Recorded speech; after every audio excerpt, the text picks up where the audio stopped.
Well, hello there. I'm just polishing up the pyramids for our next trip.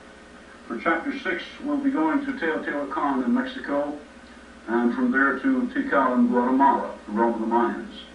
Stay with us, won't you?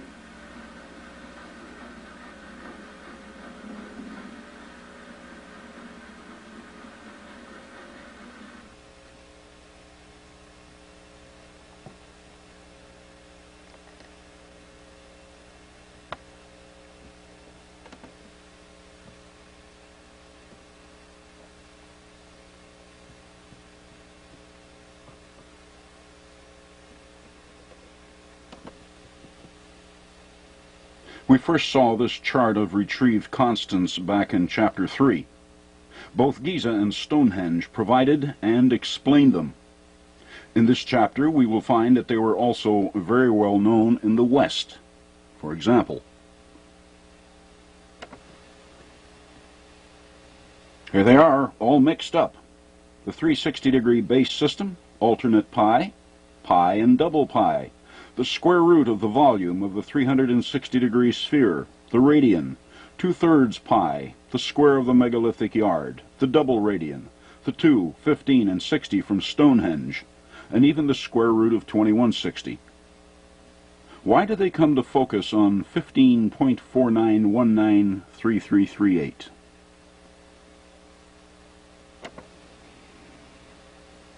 The prehistoric city of Teotihuacan in Mexico. All of it.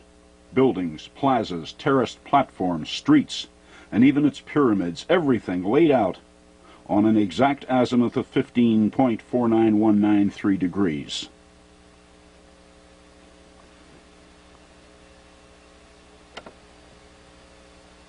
Teotihuacan, the city of mystery. Despite decades of on-site investigations, archaeologists know virtually nothing about it. Who built it? When? Why? Zero.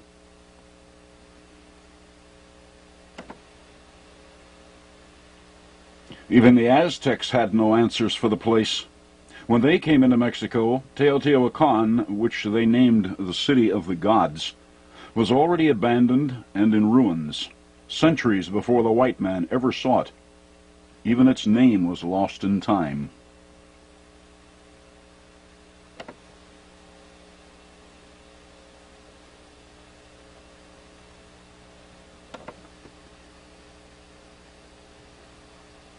Its largest pyramid is this one, the Pyramid of the Sun. Its original corner is lost in decay. Its original baseline measurement is unknown to archaeologists. Further, some 25 to 30 feet of its outer veneer was removed in the early part of the 20th century when an archaeologist sought to find a better defined interior, which he did. That's the Sun Pyramid we see today, about 730 feet square. But Hugh Harleston went after its original footing in order to find a better picture of its original state. He found that the Sun was once some 750.8 feet square at its base, said position being 7,508 feet above sea level today. Another base 10 reference, and in feet. If this was its baseline length, then the Sun's base was only a few feet shorter than that of Giza's Great Pyramid. But being only half as high and terraced, it has never received the attention it so richly deserves. That will change in the next few minutes.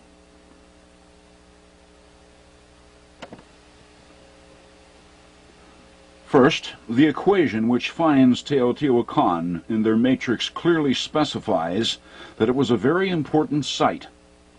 Far more important than anyone had ever realized. Well, hang on to your socks.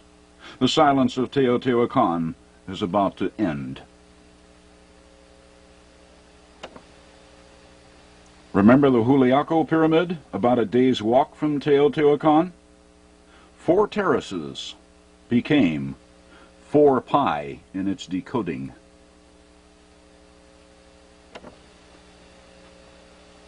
Five terraces here on the Sun, right?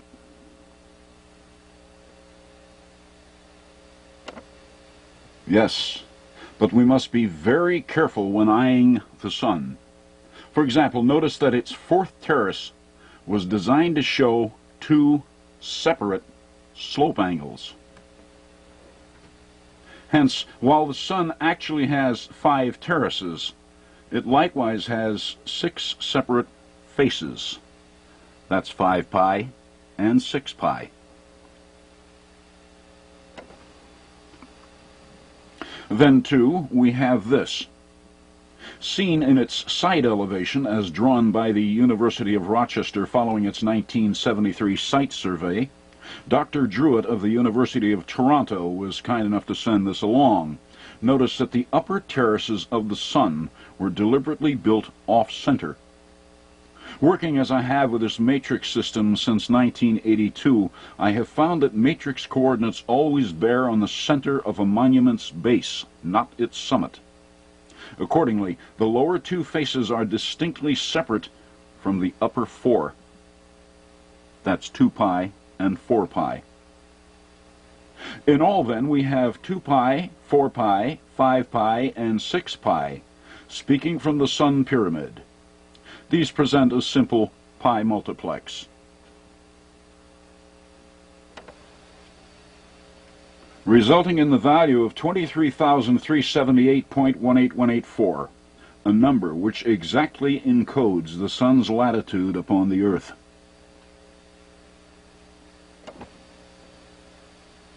(19°, 41 minutes, and 30.0105 seconds north, dead center on the pyramid. Notice, dead center on the pyramid, not on its summit. And the sun finally speaks. I'm a pi multiplex, and I will show anyone why I am where I am, if they know my language. As for the matrix proper, the sun addresses it from its grid latitude of 23,378.18184. The access key is, of course, pi.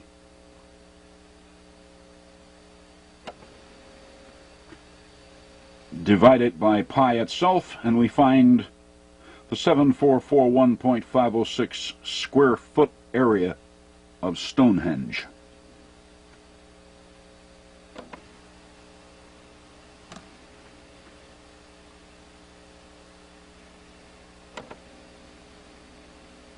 Or we can divide it by double pi and get this.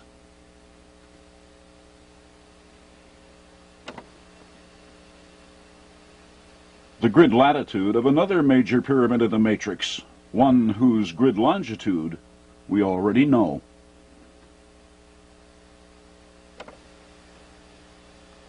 Temple 4 at Tikal in Guatemala.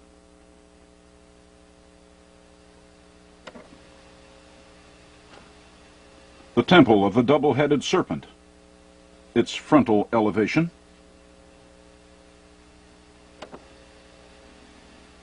And its side elevation.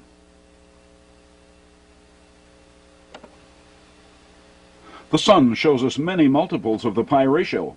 We could even use 5 pi. To find this, the grid latitude of still another giant.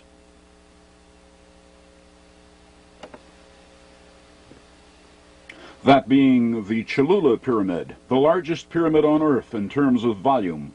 Over 200 million cubic feet, over twice that of Egypt's Great Pyramid, despite the fact that it is less than half its height.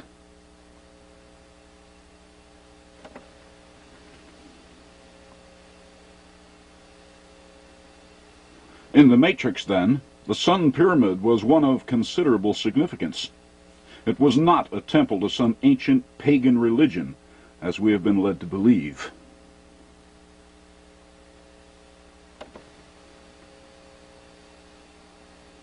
And mapping was not the only aspect of the matrix which it relates.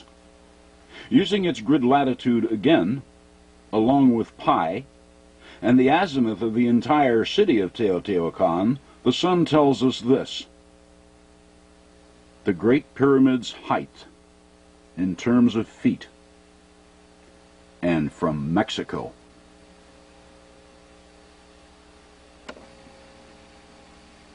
From its grid latitude, pi reflects the area of Stonehenge in square feet. This equation is the same, except that we also include the azimuth of the city. It only follows then that this new figure is also a unit of measurement in feet.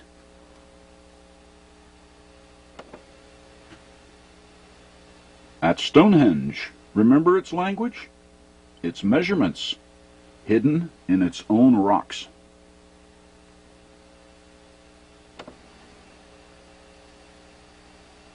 And there's another example here at Tikal in Guatemala.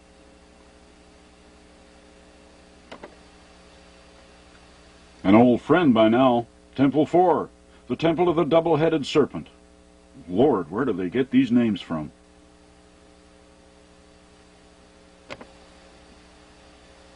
As we recall, the grid latitude of Temple 4 was 3720.75, coming from the Sun Pyramid by way of double pi.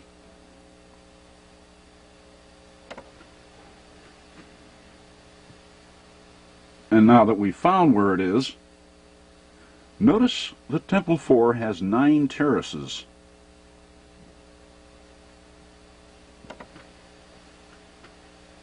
Which feeds a simple equation. What does 33,486.77 mean? When Thiobert Mahler, the German archaeologist, cleared Tikal and obtained the field measurements of its pyramids in the 19th century, being German, he measured everything with his native metric ruler, which of course will never reveal anything where these monuments are concerned. But when we convert them over to British 12-inch feet, we find that Temple 4 has a base area of 33,486 square feet. Should anyone care to challenge me on this, his work was saved in the Peabody Museum, Harvard University Memoirs, Volume 5, Number 1. It's only a matter of time before the foolish metric system is forced upon us, thereby obsoleting and eventually erasing the 12-inch foot from thought. So thank you, Peabody. Had you not saved Mahler's work, we may never have known.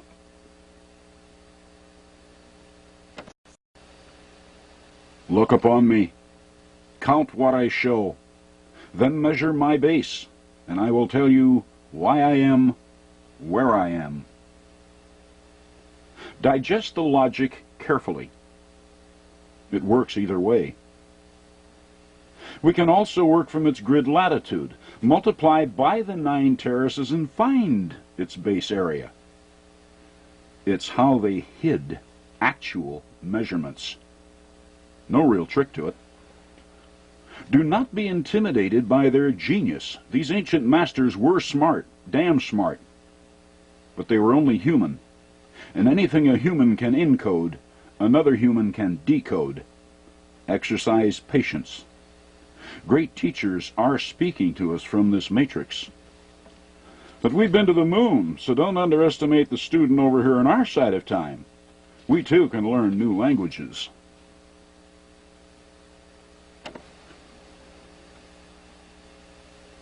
While the ancients certainly handled their math differently than we do, their use of our modern 12-inch foot can be found everywhere at Tikal, and even our 5,280-foot mile. And one of the best classrooms in which to study it is right here at Tikal, which I suspect was the Matrix University itself. Temple 2, shown here, was its smallest pyramid, only 142 feet high. Remember the recent television commercial for athletic footwear, wherein they showed a pair of kids running up the staircase of a Mayan pyramid? This was the pyramid. And it only has 49 steps. They should try it on Temple 4 sometime. That'll make a wreck out of any athlete. 49 steps to the top of the pyramid proper here at Temple 2, the so-called Temple of the Masks. Then notice that from there up to the doorway of the temple proper are 10 additional steps. That's 59 in all, divided into 2 distinctly separate staircases.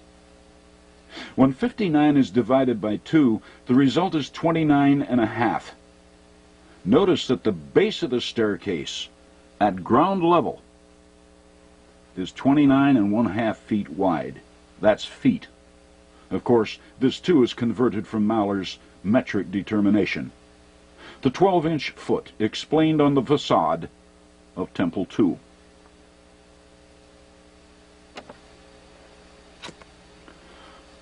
Temple 2 faces a larger pyramid across a plaza. Temple 1. The Temple of the Giant Jaguar.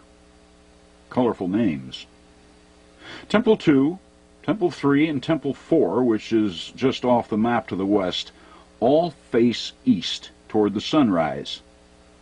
Sunrise worship, don't you know? But what about Temple 1? Why does it face west? Sunset worship? It's easy to see how the experts in primitive religions might draw such simplistic conclusions, but that's not at all why Temple 1 faces west. They missed this one by a country mile. When Maller measured the temple atop Pyramid number 1, he found it to have a depth of, and I quote, exactly 759 centimeters.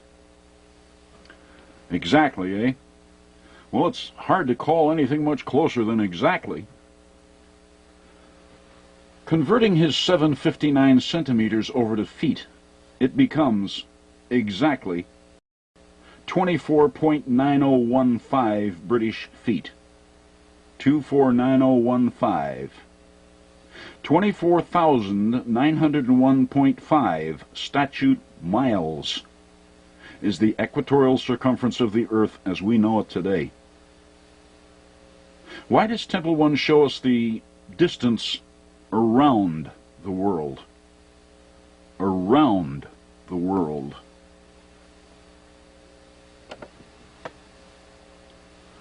There are several dozen ways of pulling Temple 1's coordinates from the matrix, but I'll cut through all that and get right down to the heart of it.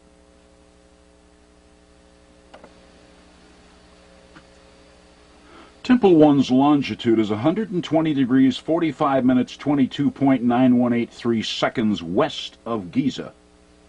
And to the east of Giza, the long way around the world across Asia and the Pacifics, it is 239 degrees 14 minutes 36.98 seconds. Notice that its actual longitude in either direction presents exactly the same grid longitude.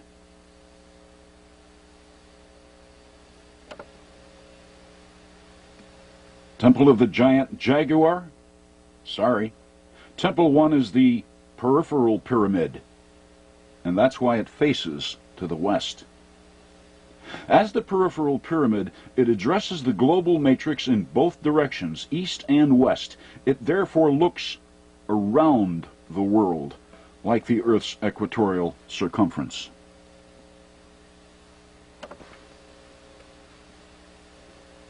The exact numbers of which were left for us in the depth of its lofty temple. Since 24,901.5 statute miles is made up of 5,280 foot miles, Tikal shows us still another clear reference to our modern 12-inch foot.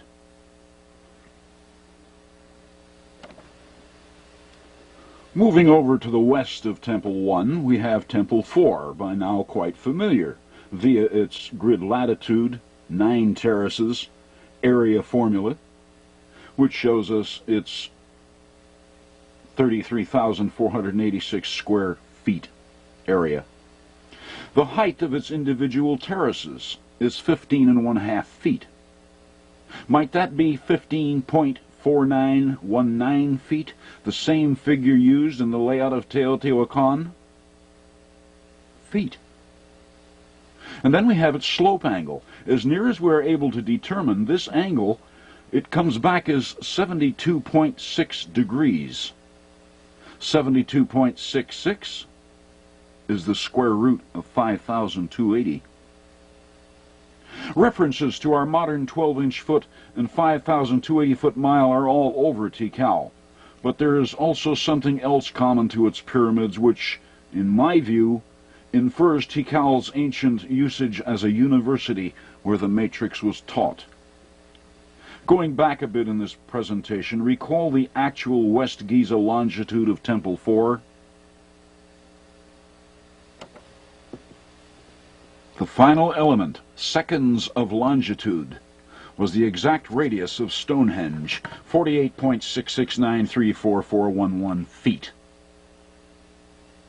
This particular delivery was common, and indeed still is common, to all of Tikal's pyramids. The final element of their actual longitudes are recognizable mathematical constants.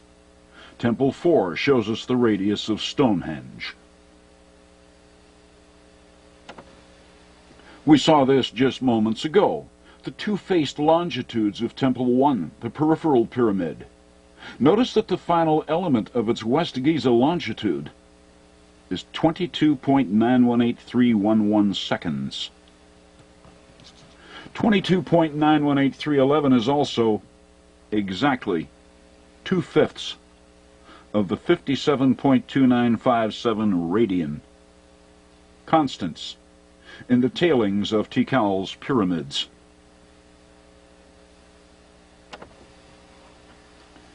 The longitude of its temple number 3, 34.377467, is exactly 3/5 of the radian.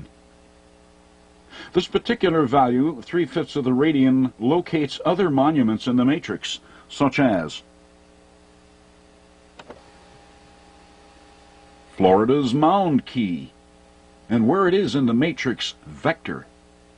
Not on the island, but on the big mound which survives there. And mounds and pyramids are not all that it finds.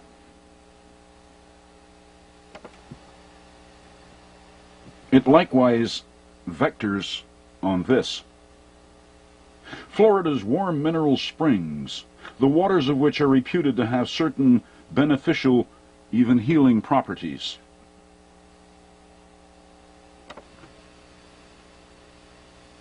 Why does this figure for 3/5 of the radian, shown to us so clearly by Tikal's 178-foot-high Temple 3, vector itself on warm mineral springs? There's no mounds or pyramids there, just water. Is this perhaps the fabled Fountain of Youth, once sought by Ponce de Leon?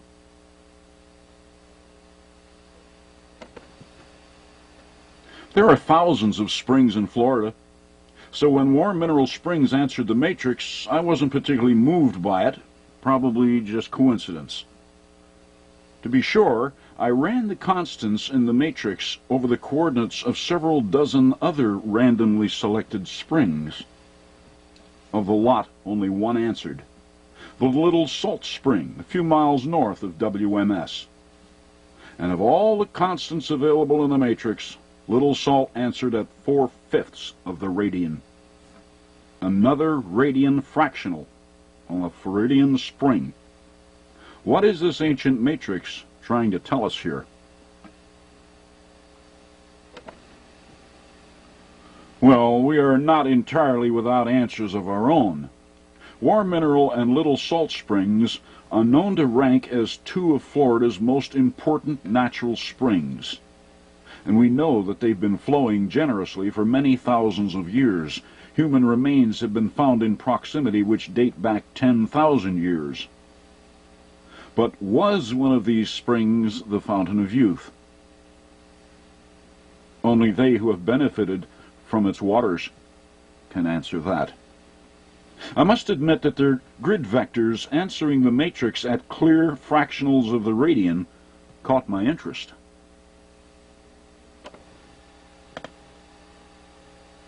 It also caught the imaginations of Floridian spring buffs, and soon other maps showing the state's springs were flowing my way.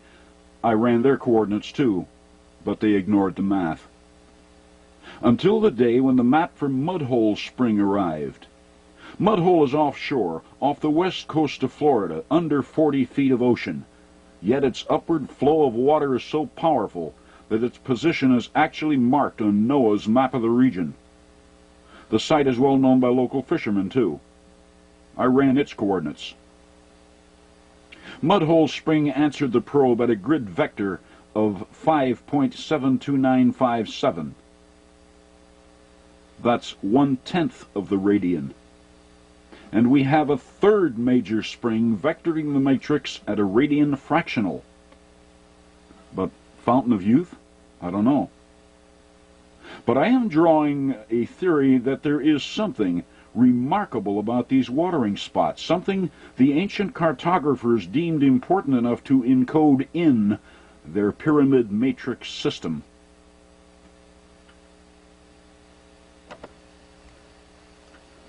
Which poses another question. These springs are very ancient, and the fact that their positions answer the pyramid matrix indicates to me that they, along with other anciently known energy sites, may have been part of the reason this matrix was devised in the first place, to show geomathematically their importance to mankind, in which case the pyramid matrix may have been mapped around them. For any who might care to double-check my findings with regard to these three springs, be careful of our maps. Present-day maps are still based on the 1927 North American datum, or NAD. On such maps, coordinates in Florida can be off by as much as 100 feet. Correct them to our 1983 NAD. These are satellite corrections, and these are the positions which this ancient matrix answers. Do radian fractionals in the matrix show us things beneficial to us, to the Earth, or perhaps both? Dare we ignore such communications?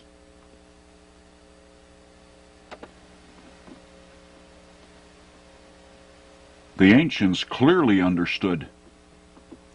Now it's our turn.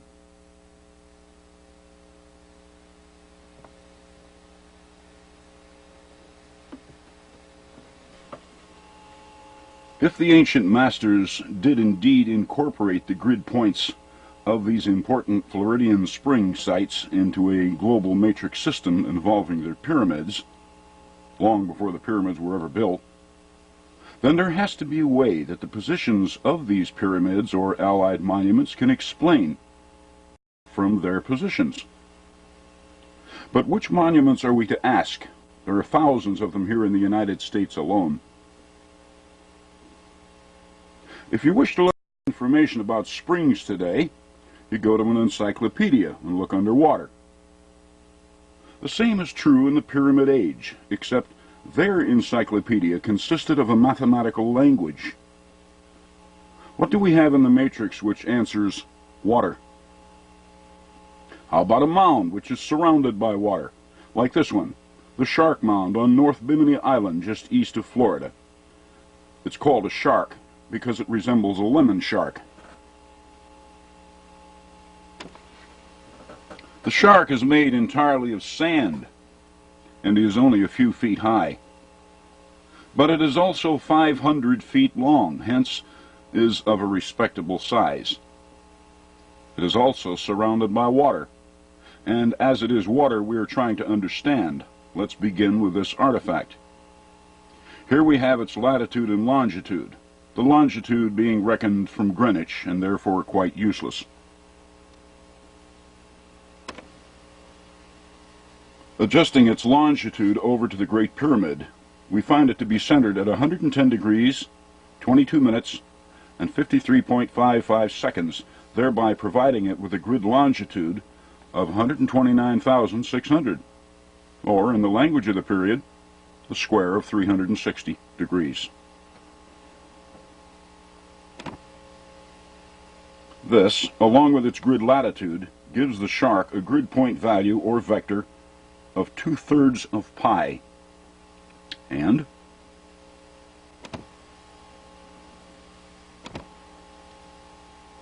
on the map, shark locates here.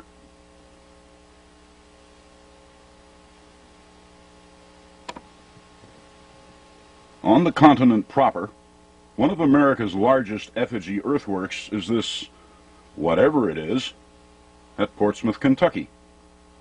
Yeah, what is it?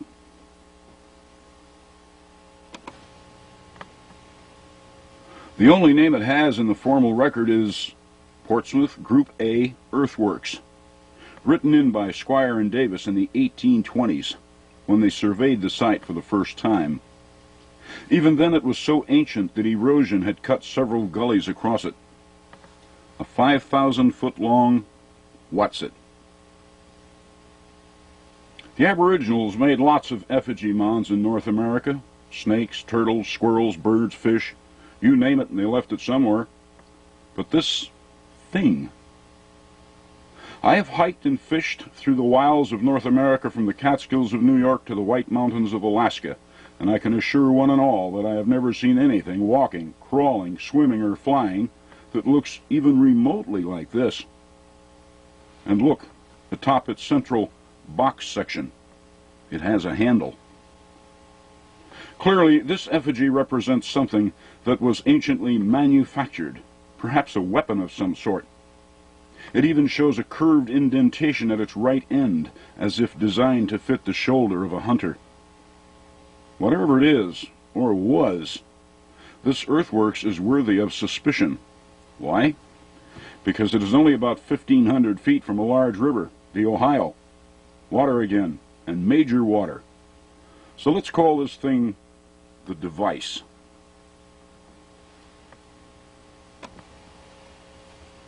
Maybe one of the reasons we the people haven't heard much about it, beyond the works of Squire and Davis, is because there isn't much left of it today.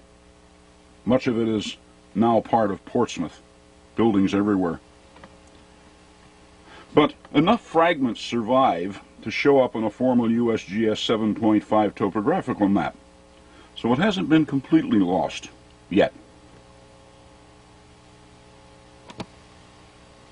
To make a long story short, when we divide its grid latitude by its grid longitude, we find that its grid point value is exactly 3.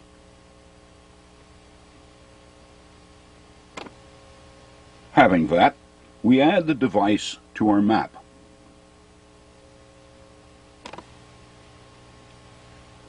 Okay, so far we have a natural effigy and a man-made effigy. It's time to involve a pyramid. And the biggest one on the entire continent is that humongous heap of dirt at Cahokia, known as Munck's Mound. 1,037 feet long, 790 wide, and 94 high. But that's as we see it today. Originally, it looked more like this, and was 100 feet high. A real monster. Half again as long as Giza's Great Pyramid. They who follow my work have already been through Munck's, so let's get right to its grid point value, which is 1.047, or 1/3 of pi. Interesting. 1/3 of pi at Munck's, 2/3 pi at the Shark, and a full 3 at the device. And oh yes, the water aspect, Munck's is on one of the ancient flood terraces of the mighty Mississippi River.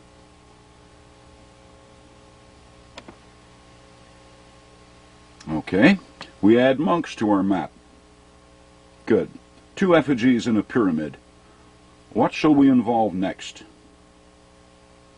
How about the face? No, not the one over on Mars. Ours. The mile-long face at Poverty Point. After all, faces know things. We have covered Poverty Point in the original video, so let's get right to the point. Its grid point. The eye on the face, the misnamed Motley Mound, which also resides near water.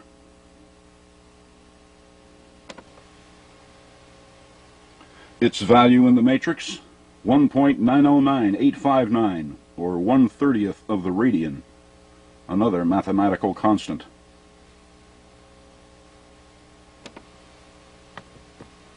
Now, when we add the eye to our map, then join the lines from major monument to major monument, and then multiply their grid point values, 1/3 pi, 2/3 pi, 1/30th of the radian, and 3, we find the constant 4 pi, 12.56637.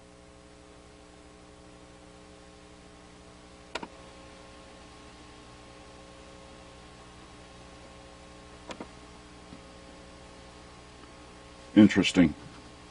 We moderns think of map grids being square or rectangular, not something that looks like a kite. But it is mathematically sound. Now, what do we do with it? The only common ground these artifacts have in nature is the fact that all four are near water. Maybe we need another water-bound artifact?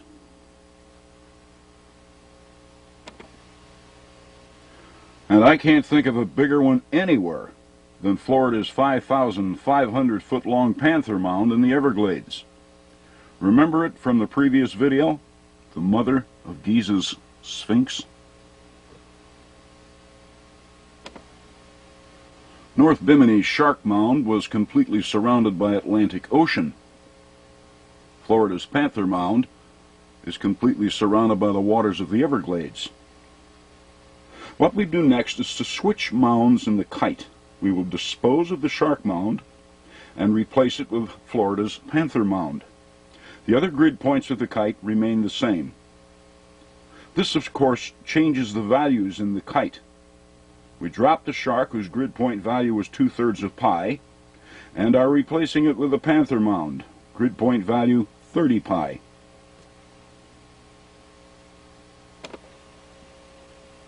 This time we divide, to find that putting the panther on the tail of the kite changes the overall value to 5 pi.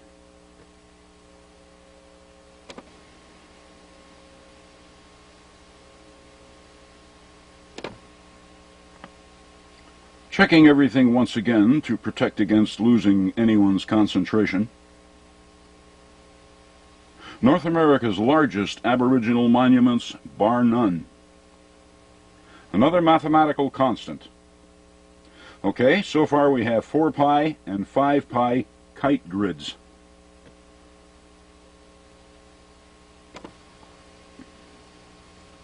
But how do they serve? Maybe we can someday swing the tail of the kite eastward to 3 pi and find some sunken Atlantean pyramid, or westward to 6 pi for something the Mayans lost in the Caribbean. Maybe. But the logic being conveyed here by these ancient builders says two things to me very clearly. First, water. Remember, both the shark and the panther are surrounded by it. And two, swing the tail of the kite. But to what? How about to water itself? Something significant underwater, like perhaps an underwater spring. Like maybe the Mudhole Spring off Florida's west coast. Grid point value 1/10 of the radian, 5.72957.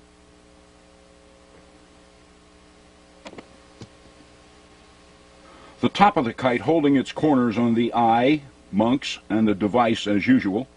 We now drop the Panther Mound from the bottom and replace it with Mudhole Spring's grid point value.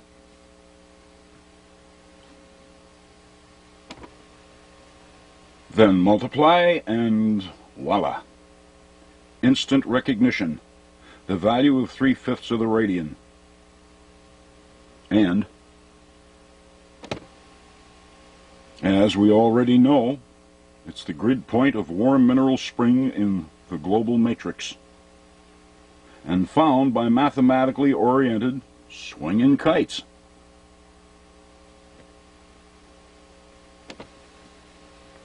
What else is there to say?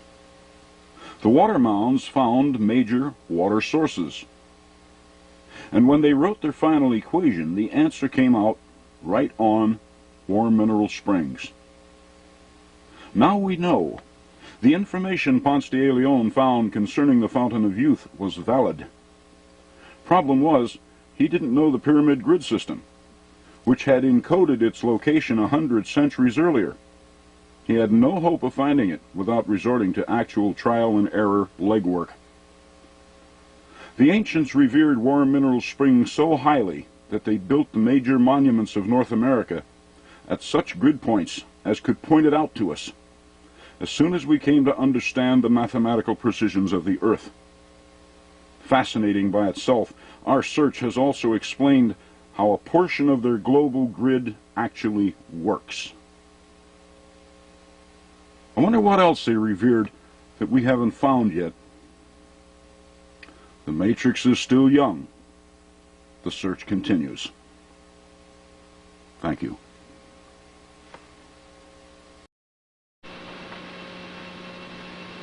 This is the ground plan of the Acapana Pyramid at Tiwanaku, Bolivia. It contains part of a message explaining why it is where it is. Some of you know how to do this. For those who do not, it's really quite simple.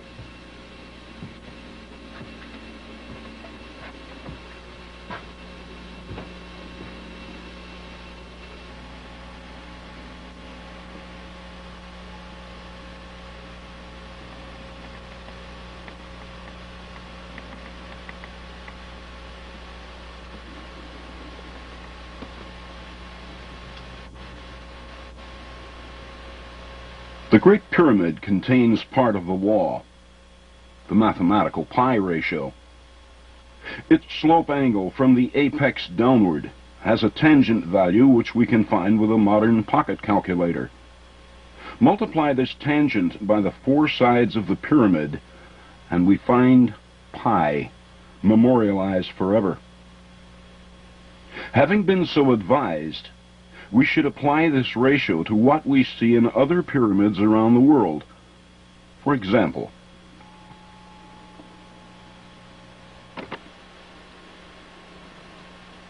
Mexico's Pyramid of the Sun. In this side elevation, notice that the upper bodies of the monument are offset toward the rear. Count the sloped surfaces, which, as we see, have been deliberately separated. 2 slopes in the lower body, and 4 in the upper. 2 and 4.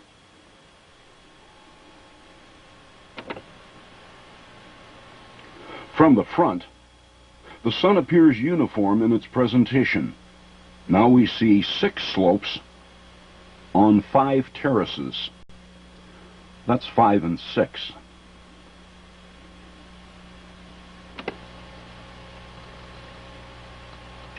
The sun, then, presents a simple mathematical formula when we recall that the Great Pyramid at Giza tells us to apply pi. The 2, 4, 5, and 6 features on the Sun Pyramid become 2 pi, 4 pi, 5 pi, and 6 pi. Multiplied, we find this large irrational, a single number. What does it mean? Nothing at all, unless one is careful to notice that there are 3 other numbers which also multiply to meet it. The numbers 19, 41, and 30.0105. In these we find unquestionable meaning because at 19 degrees, 41 minutes, and 30.0105 seconds, in the language of mapping, it is precisely where the Sun Pyramid situates on our maps. 19 degrees, 41 minutes, 30.0105 seconds north of the equator. That's not bad for the alleged savages that are supposed to have built this pyramid. Did they really know where the equator was? 2, 4, 5, and 6.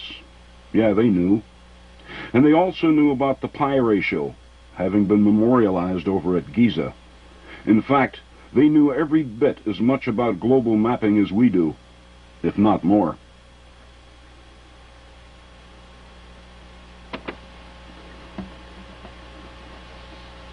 The same geomathematical logic was incorporated in the Acapana Pyramid at Tiwanaku. Unfortunately, we cannot extract data from its terraces because people have been chopping away at this pyramid since the Spanish began sacking the West 5 centuries ago. It is so badly gutted today that no one knows how many terraces it had. Except me, but that's for another time. You see, while we can destroy a pyramid, we cannot destroy the mathematics which gave it form. In their immense wisdom, the builders made certain that the Akapana would never become silent. How did they manage this? By protecting its geomathematical data in its base plan.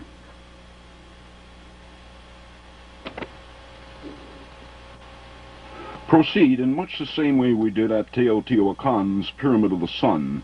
Pay close attention to what we see. The emphasis here was on the 90-degree corner angle, of which there were exactly 16. 16 and 90. Then simply apply pi to the formula and find.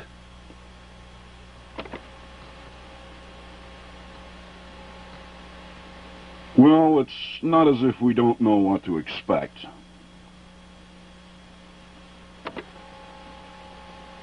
"16 degrees, 33 minutes, 08.567 seconds south of the equator." Even the pre-Inca knew where the equator was. The next question is, how old is Tiwanaku's Akapana? Is there a way to demonstrate its age? Possibly so. All we have to do is match its position against the oldest monument known. What might that be? The very same number that encodes the latitude of the Akapana pyramid at Tiwanaku encodes the actual latitude of Sidonia's face, north of the Martian equator. Geomathematical correlation. Now then, which came first? Sidonia's face or the Akapana pyramid?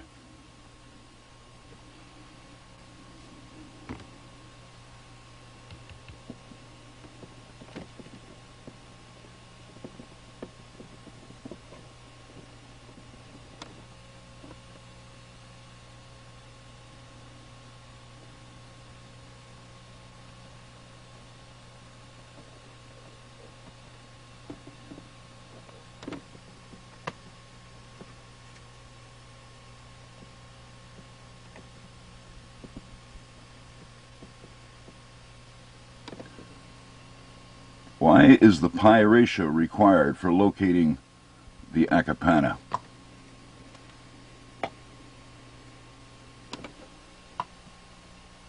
In my initial presentation, we found that England's Stonehenge provided the keys to one level of this magnificent coded system, and pi was not required.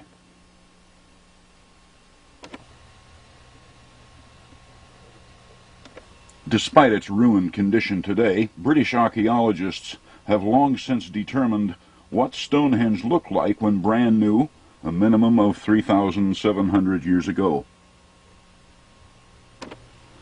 It was part of an even more ancient circular earthworks, sporting a diameter of 288 feet.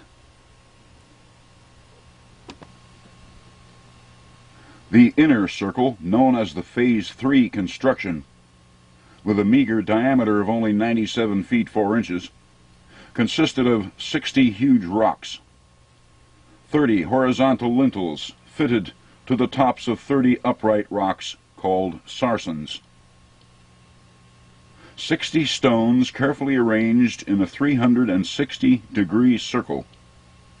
It proposes a simple formula. 60 times 360 equals 21,600. And it was this number which encodes the latitude of Stonehenge north of the equator, because 51 degrees, 10 minutes, and 42.35 seconds just happens to be the parallel upon which Stonehenge was centered.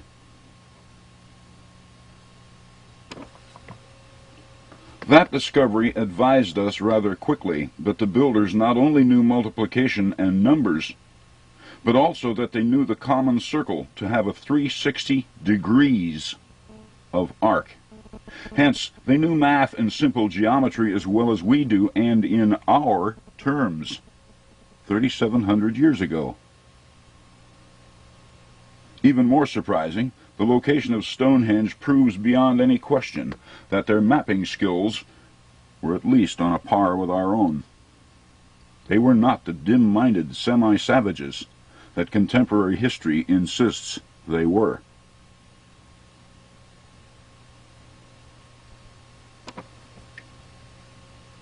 Now knowing that the ancient Celts understood a 360-degree circle for what it was, in geometric terms, we took the circle over to the Western Hemisphere, where, at Newark, Ohio, we found that the architects of the great aboriginal earthworks were also familiar with the grid latitude of Stonehenge, a third of a world away. Here at the 1,056-foot wide observatory circle, we find 21,600 again, albeit reduced by a factor of 10. 2160, which encoded its latitude of 40 degrees, 2 minutes, 27 seconds north of the equator.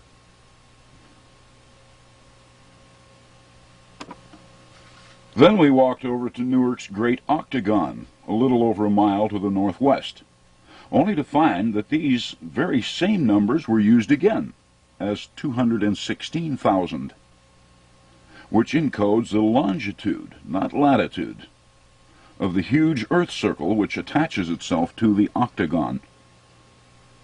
2160 at the observatory circle, 21,600 at Stonehenge, and 216,000 at the octagon. Proof, by way of our own maps, that the ancients knew and used a base 10 system as we do.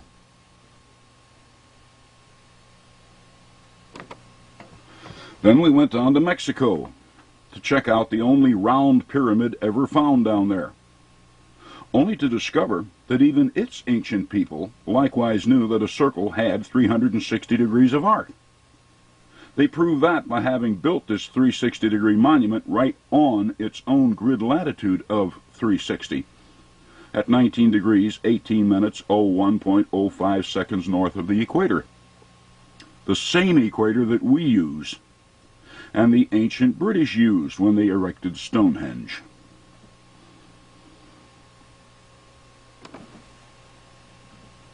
Then we have the stretched circle, the oval-shaped Motley Mound at Poverty Point, Louisiana, which the archaeologists misnamed because they favor digging in the ground rather than looking down from above. Had they paid any attention to our topographical maps, they would have seen that the motley was actually an eye on a mile-long human face, which was formed by the escarpment to the east side of the site. Motley was actually an eye, a 360-degree oval, on a face which looks off to the east. East means 90 degrees, and when 90 is multiplied by 360, it becomes 32,400. The grid latitude of the eye.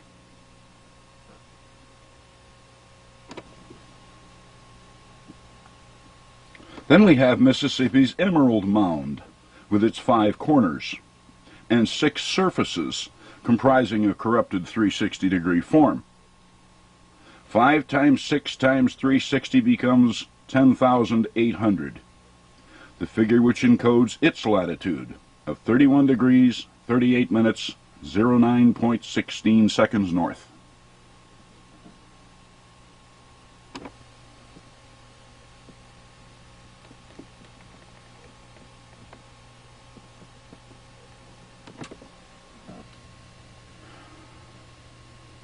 From there, we take the 360-degree logic to its square-cornered form. Here at Dashur in Egypt, about 9 minutes south of Giza, we find the so-called bent pyramid, a monument whose slope angle changes about halfway up its face, presenting what is readily seen as 2 separate bodies. Egyptologists advise us that the reason for these 2 different slope angles was due to engineering considerations. Too much weight bearing downward would have caused the sides to buckle, and the monument would have self-destructed. Therefore, the ancient builders decided to lower the slope angle at the halfway mark. That's more baloney than we hear in the average political campaign speech. Egyptologists are not going to want to hear this, but Seneferu's engineers knew exactly what they were doing. True, the lower slope angle at 54.7 degrees was a few degrees steeper than Giza's Great Pyramid, but it posed no risk of collapse. Angle and weight were no problem. Over at Tikal in Guatemala, the Mayans had no trouble with collapsing pyramids, and they didn't have squared block construction in their monuments. Here, pyramid interiors were rubble, and the outer veneer merely cemented fieldstone. The 228-foot-tall Temple 4 had a slope angle of 72.6 degrees, not 54 as on Seneferu's, and it's still there. Therefore, if there is any substance to what the Egyptologists assert as the reason for the bent pyramids being bent, then none of the Mayan pyramids should have reached us intact.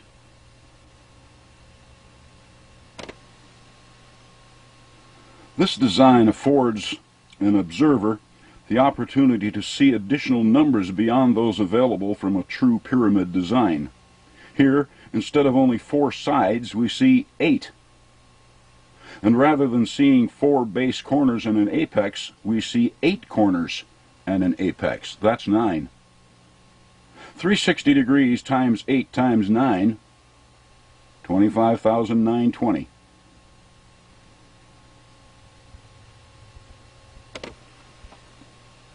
This figure encodes its actual latitude of 29 degrees, 47 minutes, and 19.01 seconds. It was deliberately bent in order to show anyone why it is where it is. There were no engineering problems.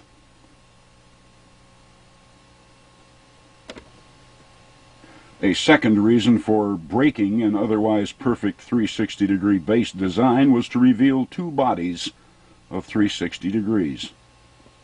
What happens when we divide 360 by 2? 180, of course, which answers its longitude nicely.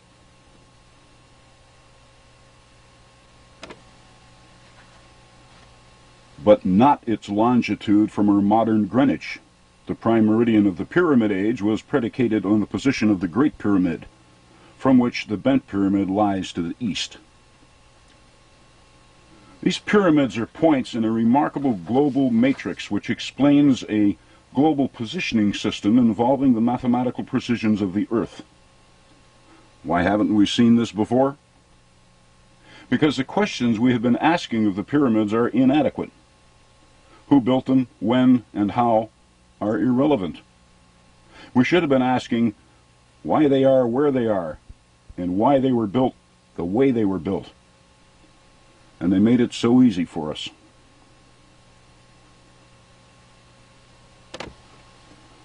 We have even known the measurements of the bent pyramid for some time. But since we do not understand the language of the age, we can't read the figures. The height of the lower body, for example, 160.996 feet, is the square root of 25,920. Its grid latitude.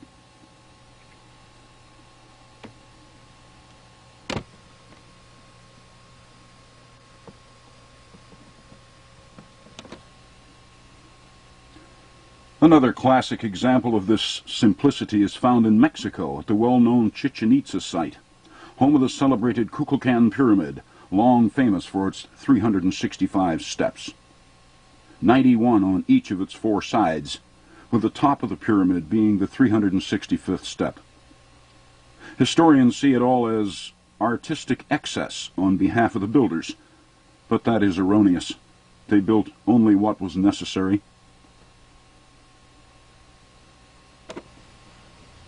Study Kukulkan from above.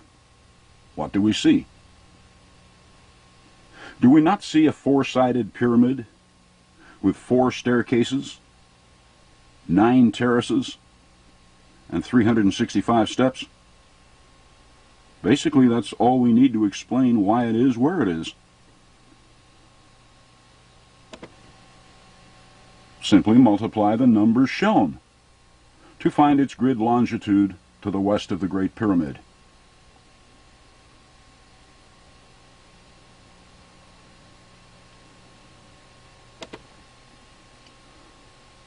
This meridian crosses right over its summit.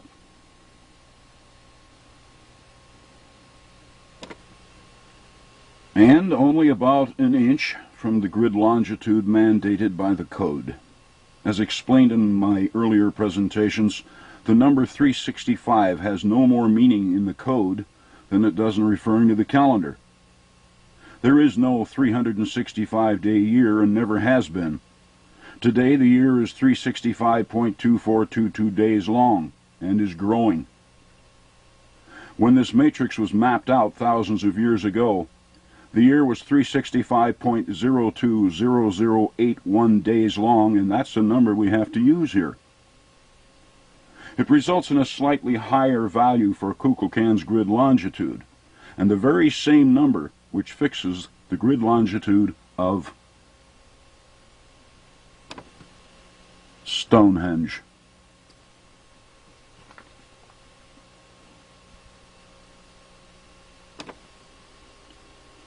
But be that as it may, either figure, 52560 or 52562.8, keys the actual West Giza longitude of the Kukulkan. Here again, the monument shows us where it is on our maps. The same can be said of another pre-Hispanic monument which shows an observer the number 365.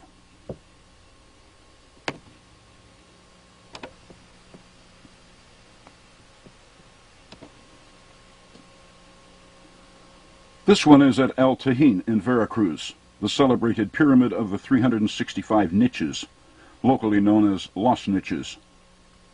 Its sides are decorated with small, square cubby holes, 365 of them. Again, they are thought to have had a ceremonial significance, one niche for each day of the year. Can Los Niches speak like Kukulkan did?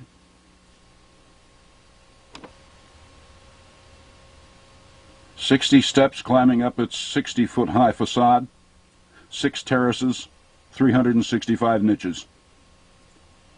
Multiply them. Anyone care to guess the West Giza longitude of this pyramid?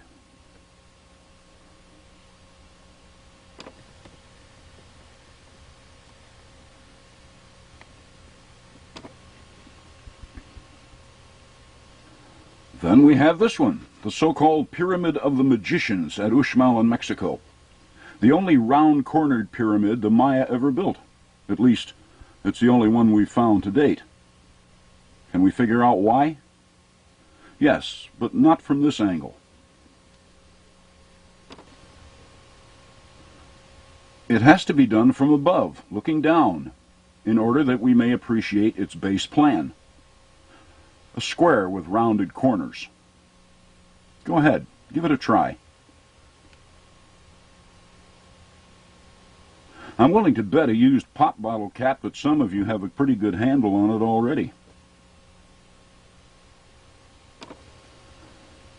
Do we not see rounded corners, which suggest a circle? Do we not also see straight sides, as in a square? Does it therefore not suggest that we square the circle? What happens when we square the common 360-degree circle? We find 129,600, which encodes the West Giza longitude of the Pyramid of the Magicians, 120 degrees 54 minutes 20 seconds. Not so difficult. So our dim-witted progenitors were quite adept with math and maps. They could accurately plot longitudes anywhere on Earth. And latitudes. And they spared no effort to leave this message for us. And they left it everywhere, so we wouldn't miss it. And for centuries now, we intelligent modern people have been looking at these monuments, scratching our heads over who built them and how, violating them in an endless search for gold, jewels, and bones, even restoring them for the tourist trade. We've written reams upon reams of analysis explaining their purpose, while standing on them or in them, completely unable to see them for what they are. Time capsules from great teachers.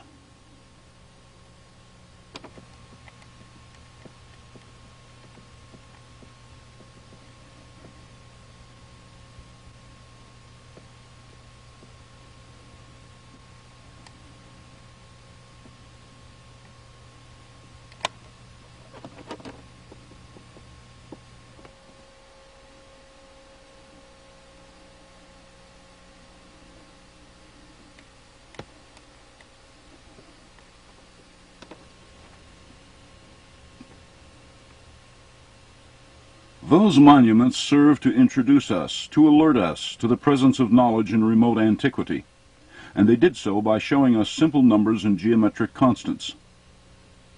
The use of the pi ratio wasn't once involved, but that was level 1 of their matrix. Now we go to the next level.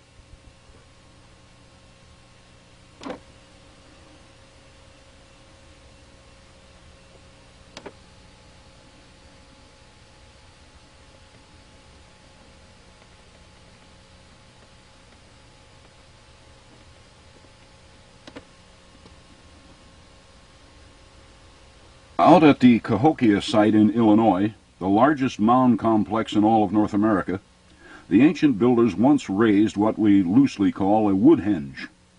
Located some 3,000 feet to the west of Munck's Mound, woodhenge consisted of huge logs some 2 feet in diameter, all raised and stood on end. In all, the builders placed a total of 48 of these hernia-sized logs in a circle 410 feet in diameter, or about 4 times wider than England's Stonehenge. While they may have preferred logs at Cahokia over the 20-ton stone blocks used at Stonehenge, be assured you have not suffered true fatigue until you've tried to shoulder a log 2 feet in diameter and 20 to 30 feet long. They take 5 men and a dog just to roll, let alone lift. Anyway, someone, Hopewells or whomever, somehow managed to manhandle 48 of these logs into an impressive circle. Why 48? 48 posts, a 360-degree circle, yeah, they knew degrees, and pi. And we find that figure which actually shows us Woodhenge's latitude north of the equator.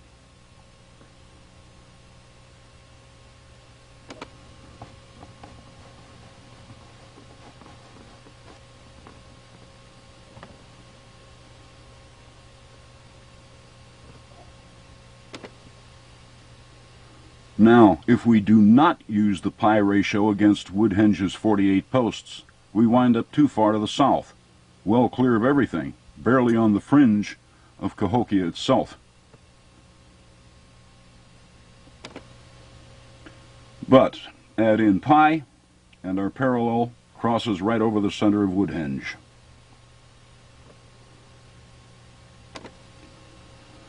And that's why the 48 posts were necessary in the Woodhenge, to show us where it is.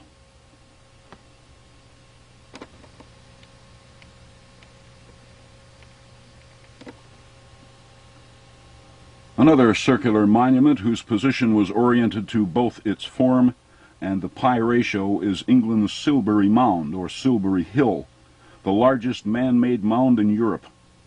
550 feet in diameter at the base, 131 feet high, and presenting a consistent slope angle of 30 degrees. But rather than being a true cone, the builders gave it a flat top. A round flat top. I like it when they do that. It simplifies things.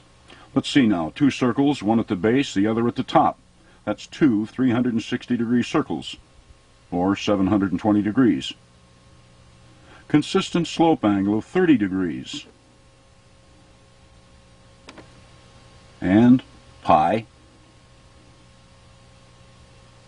A parallel of latitude drawn at precisely 51 degrees 24 minutes and 55.43 seconds crosses right over the center of Silbury. Again, the pi ratio was required in addition to its visual message.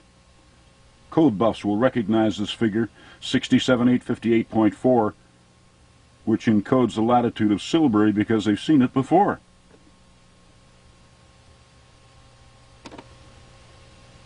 It was also used to position the large Khephren pyramid at Giza.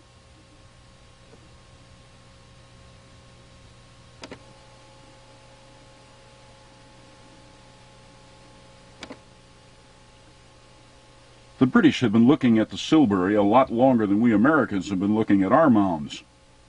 Why have they not explained Silbury by now? Why did this colonial have to do it? I'd much rather go fishing. They seem content only to measure it, or dig holes in it in a search for whatever. Well, listen up, blokes. Dig all you want, because you won't find anything in it. Silbury falls under the category of a significant mound. What does that mean? As we already know, Silbury is the largest mound anywhere in Europe. Significant. Let me show you what that means to the global matrix system. When we divide Silbury's grid latitude by its grid longitude, we get the value of its coordinate intersect, or CI.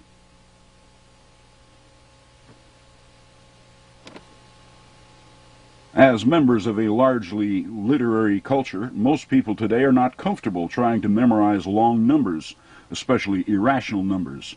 So let's apply some algebraic law and give this value the letters SCI for Silbury's coordinate intersect.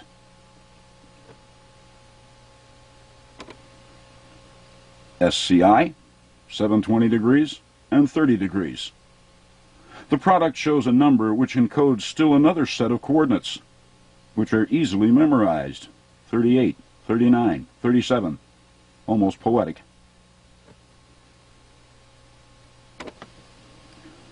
38, 39, 37.14. There they are again, on Munck's Mound at Cahokia, Illinois, North America's largest mound, speaking directly to Europe's largest mound, or vice versa. Significant to significant, another level of the matrix I shall get into later on. We haven't found anything in Munck's Mound, so you shall find nothing in the Silbury.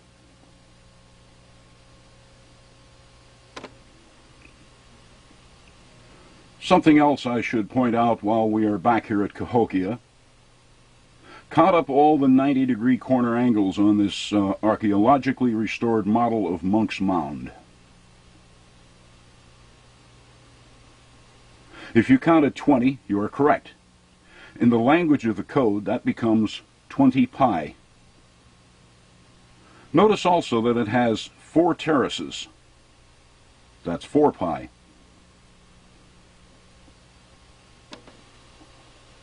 Multiplied, 20 pi and 4 pi become 789.568, or 789 and a half.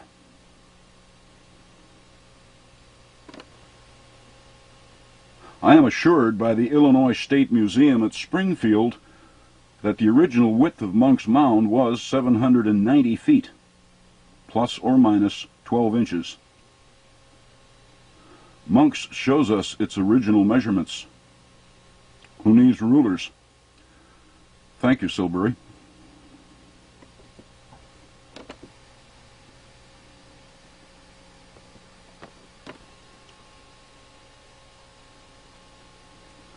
No, it isn't Silbury again, though there is some resemblance, but only from this angle. Flat-topped, 30-degree slope. The difference is that this mound is in Mexico at a place called La Venta.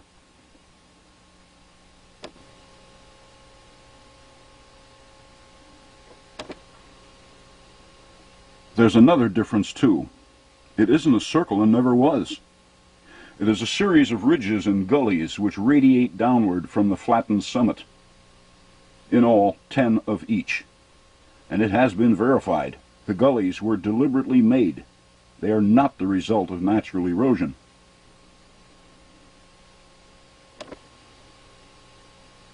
Ten ridges, 10 gullies, 30-degree slope. And, of course, the pi ratio. And presto.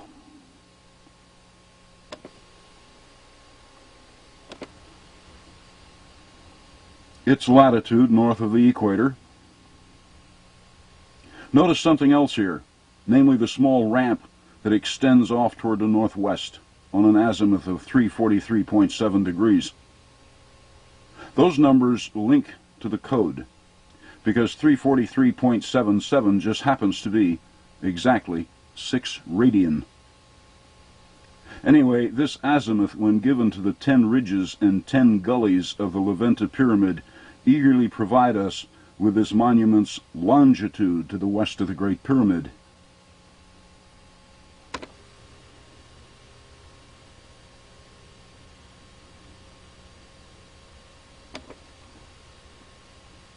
Its CI, or grid point, then, has a value of 36.475626. How does it speak to the global matrix? When we take the time to multiply it by the grid latitude of Stonehenge, 21,600 as shown earlier, it becomes the volume of the 360-degree sphere. 787,873.524 cubic degrees. For any who might like to check it, the formula is in red at the bottom. The value for R is the radian from the 360-degree circle. They explained all of this at the Reupload pyramid, which I presented in my earlier release, the code 1994. If Levanta's data comes as a shock to some, history does insist that these pre-Hispanics were ignorant, then prepare for another. The ancient Babylonians are generally credited for having spelled out the first mathematics, and the Greeks are believed to have put the polish on it somewhere between 500 BC and the time of Christ. America's Levanta Pyramid has been formally dated to 500 BC, which means it is most likely much older. Pi, in use in the West, before the time of the Greeks. Sorry, history. These pre-Hispanic deities were mathematical. Levanta is the only surviving mound here. There was once a lot of others, which could be easily seen from its summit. Unfortunately, they went down to our god, oil.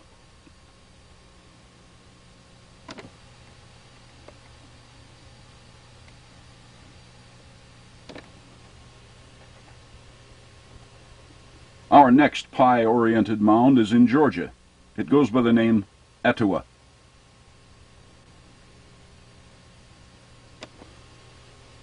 The Etowah is a mound of respectable size, 333 by 380 feet at the base, and is exceeded in its proportions by very few other North American mounds, such as the 1,037-foot-long Munck's Mound, 670-foot-long Emerald Mound, and eastern New York's 800-foot-long Hoosick Mound. It is about 70 feet high. 4 squared corners at the base, 4 pi, 2 ramps, 2 pi, and 90-degree corners everywhere, 90.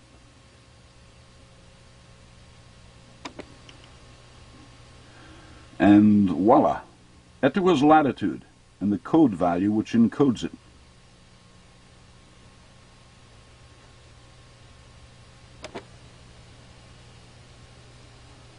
A word of caution if you visit the Etowah site. Stay on the paths. Do not wander off into grassy areas.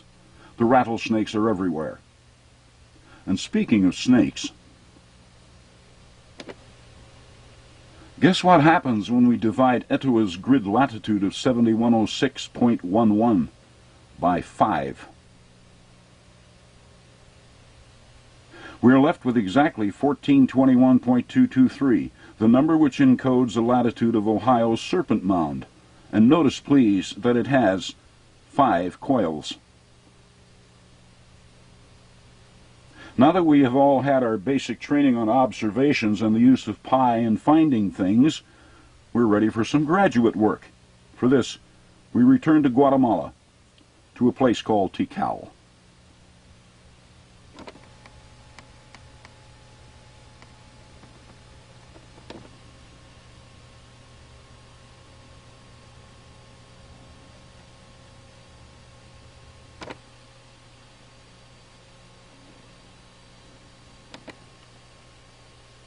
The subject of this segment is Temple 1, the so-called Temple of the Giant Jaguar. A magnificent pyramid that was built, apparently, by the Maya about 2,000 years ago.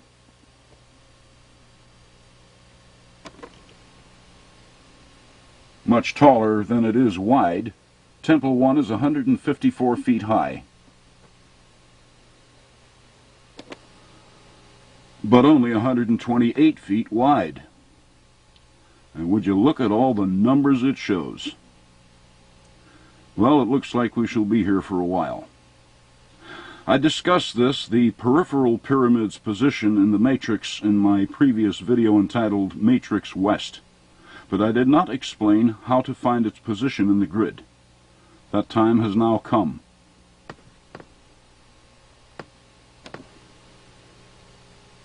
With so many of them in evidence, the emphasis here is obviously on the 90-degree corner angle, of which there are many. And when the ancient architect goes to such extremes in order to show them to us, it's best that we pay very close attention. Notice the indentations at the corners of this Temple 1's bottom terrace. In all, there are 24 such 90-degree corners at ground level, and 24 more on top of the terrace. That's 48 on each terrace.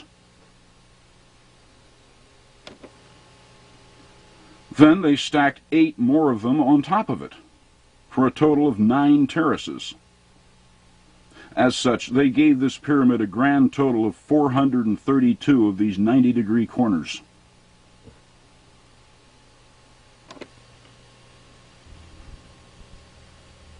$432 by 90 makes Temple 1's corners worth $38,880.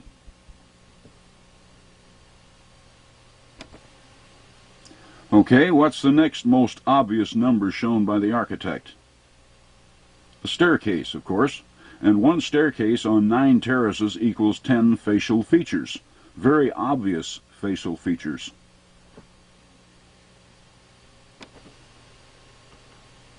Factor that into our formula, and then apply the pi ratio.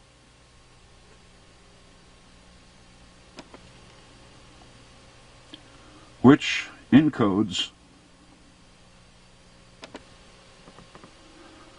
Temple 1's longitude to the west of Giza's Great Pyramid. It answers only to pi, hence becomes another pi pyramid.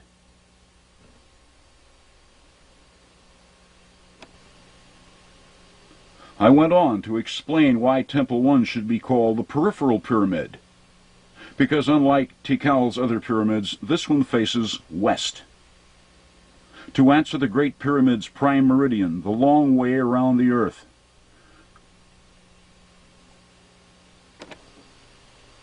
(239 degrees, 14 minutes, and 36.98 seconds) to its east,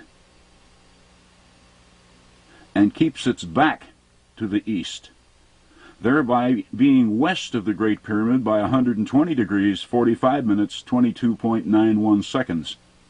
Both answer the very same figure for its grid longitude.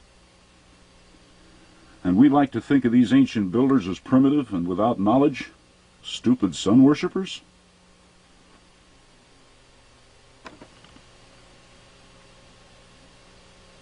There, history, ethnology, anthropology, archaeology. Checkmate. Let's see you get out of that one. You've been looking for our roots. Behold, here they are. They're time capsules, just boiling over with easily decipherable information. We don't have to dig for the answers. They're right out there in the open, for all to see. So very simple.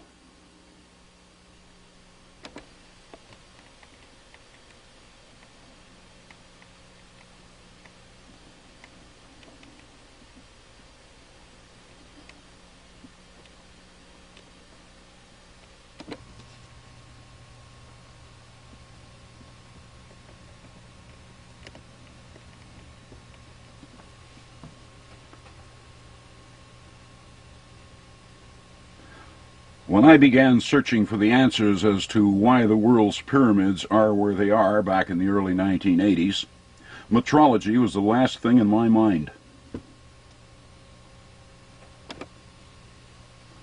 The reason for that came from my having read well into the subject over previous years and found ancient metrology to be a hopeless shambles of disorder.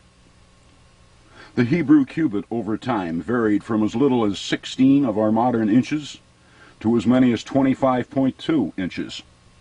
Egyptian cubits varied from 17.7 to 20.67 inches.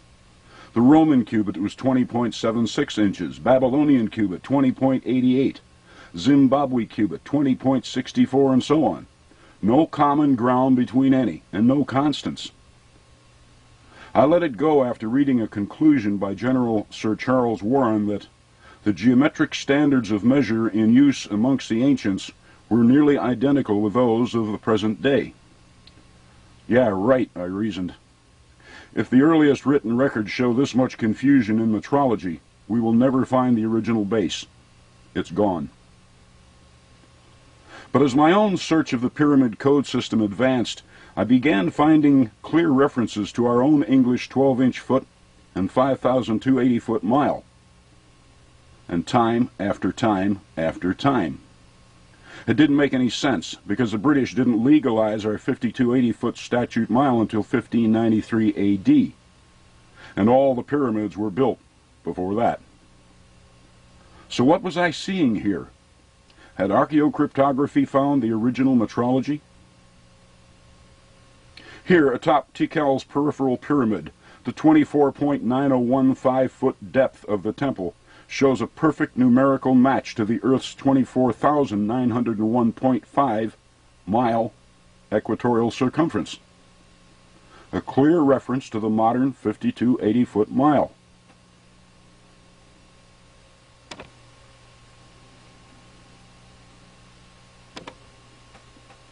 Next, and also presented earlier, is the message from Temple 2 here at Tikal.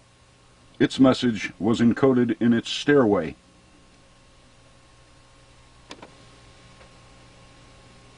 "59 steps, divided into 2 separate staircases. The visual message is obvious. Divide 59 by 2, which results in 29.5, or 29.5.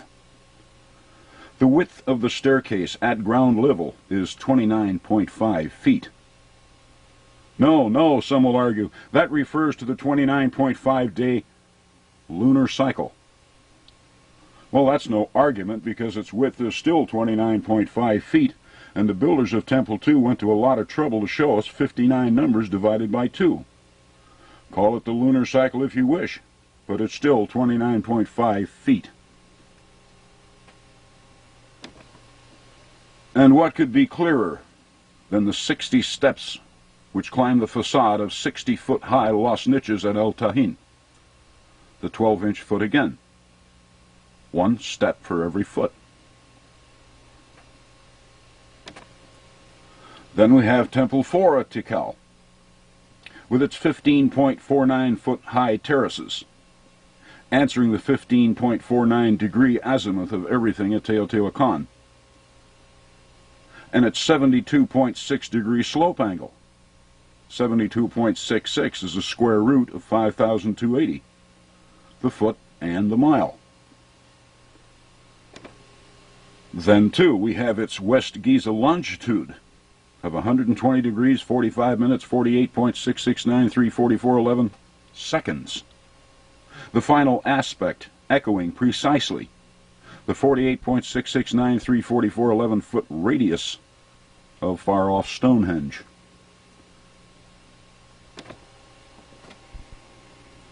And let's not forget how the grid latitude of the Sun Pyramid at Teotihuacan, when divided by pi, comes back at 7441.506402 feet, the exact area of Stonehenge, in terms of 12-inch feet.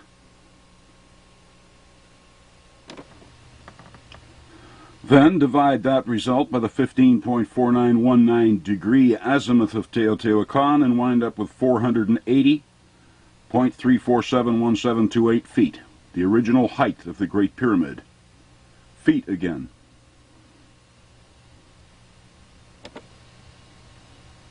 Next we have Poverty Point's huge earthen concentrics, which have shown us a figure for its diameter at 3,950 feet. 1 foot for every mile of the Earth's polar radius. Foot and mile both.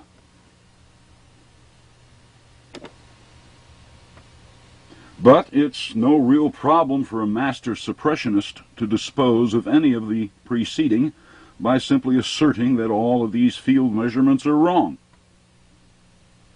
So let's set up another checkmate, shall we? Kukulkan does this for us, in part. 90-degree right angles everywhere. And it's 365 which we now know to represent the figure 365.020081. The derivative here is 4.055778, a figure which any better modern calculator can show as being the tangent of 7,123.85068.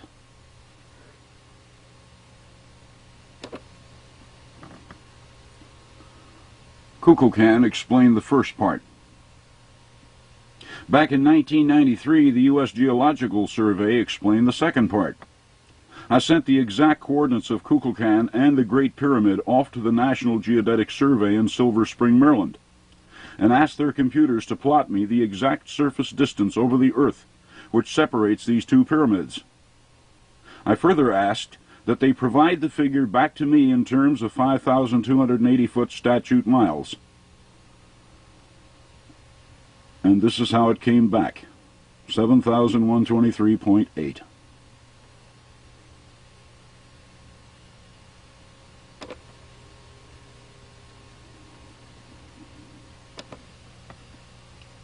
This 7,123.8 mile line from the Kukulkan vectors itself on the Great Pyramid, or vice versa. The tangent to mile message here is so obvious that no further explanation is really necessary.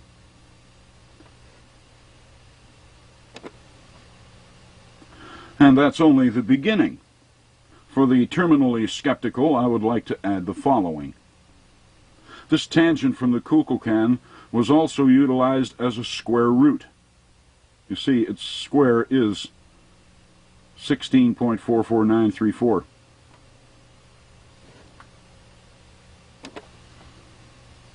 And that is what the eye on the human face at Poverty Point sees when it looks at Florida's huge Panther Mound, 806.52 statute miles away, wearing a tangent of 16.44934. So put all the cubits, kilometers, and Roman miles away. They are clearly degenerated from an original foot-mile metrology that antedates everything we've ever found in the written record for ancient metrology. Remember, it doesn't take too much to change any metrological unit. The crooks and the mighty have been doing so since as far back as the written record is able to reach. Whatever best serves an existing system will be activated, and one doesn't have to read very far into ancient metrology to see it. It's recorded as far back as the time of Solon, circa 550 BC. It was he who, for political reasons, tried to impose a system of measures based upon the sextarial system. But the people liked the system they were using. It was working. The battle continued for a few hundred years after Solon went into transition. But the establishment ultimately won when drastic steps were taken to completely eliminate the existing metrological system from the memory of the people. It's been going on ever since and shows no sign of letting up. It's just a matter of time before the foolish metric system is force-fed to the lot of us, and the foot and mile will disappear. And Maller's measurement for Temple 1 will be the only one permitted, 759 centimeters. Temple 1 will go silent again. and the steps on Temple 2 will refer only to the moon. Regrettably, there are those who would dearly love that. Keep the secrets of the pyramids shrouded in mystery. Let no one know truth. So, best we find out what we can while we can.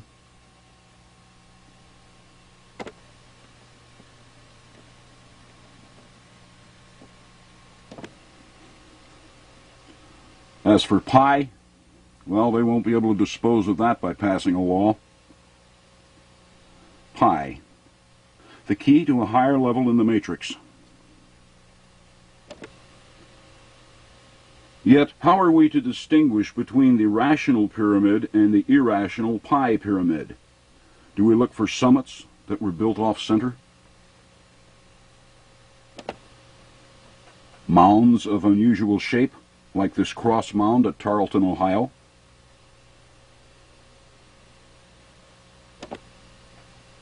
An abundance of right angles in a ground plan? Certain effigy mounds? Wildly corrupted designs?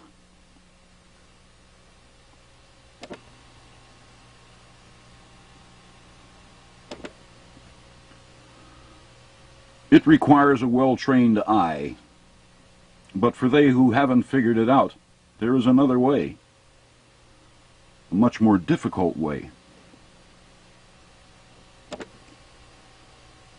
Dig 'em. Gut 'em. And when they refuse to give up any human bones, well, the odds are that's a pi monument. Excluding, of course, intrusive burials. The Serpent Mound is a good example. Nothing there, just dirt. How do we know it's a pi monument? Because of its grid latitude, 1421.223. It's one of those constants they used, but which we have never heard of, a pi multiplex.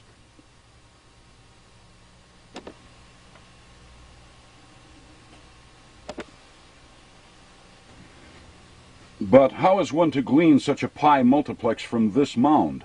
After all, it has no terraces, no 90-degree corners, no stairs, no temples, no on-site clues. We cannot see pi here because we weren't supposed to. The serpent belongs to still another level of the code. In that level, one must be in possession of Giza data. For example, the Mycerinus Pyramid. It was originally 226.194 feet high, that figure being best remembered as 72 pi.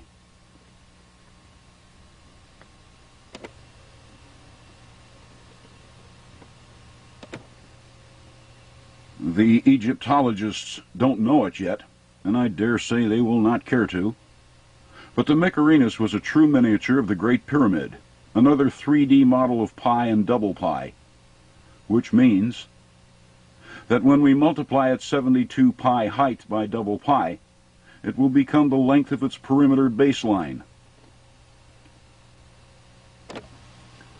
1,421.223 feet. 12-inch feet. But the grid latitude of the Serpent Mound shows the same thing. The 12-inch foot, once again, being transferred outward into the global grid system itself. We have much to learn at Giza, and we should learn it because the ancients knew it, and we don't want them being smarter than us. For example, notice the longitude of the central Khafre Pyramid, 11.77245 seconds to the west of the Great Pyramid. That figure was known all over the ancient world. They even left us the proof. For example, it was the reason why Stonehenge and the Serpent Mound are where they are, separated by 3,865.14 statute miles. The tangent of which is Khafre's longitude.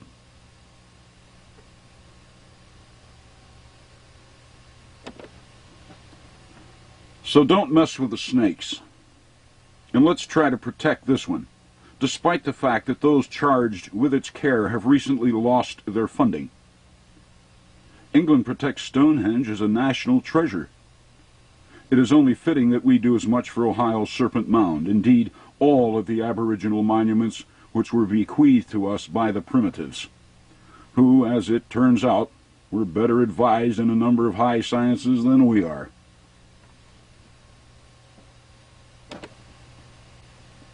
Pi, cryptography, metrology, tangents keyed to distances, and state-of-the-art global positioning. Clearly, this long-lost culture placed more value on knowledge than life itself, and they went to absolute extremes to ensure that those of the future, maybe us, would find our rightful inheritance. The choice is ours. We can ignore it, stay where we are, or learn from it. The pyramids are ours once again. Until next time, then, I thank you.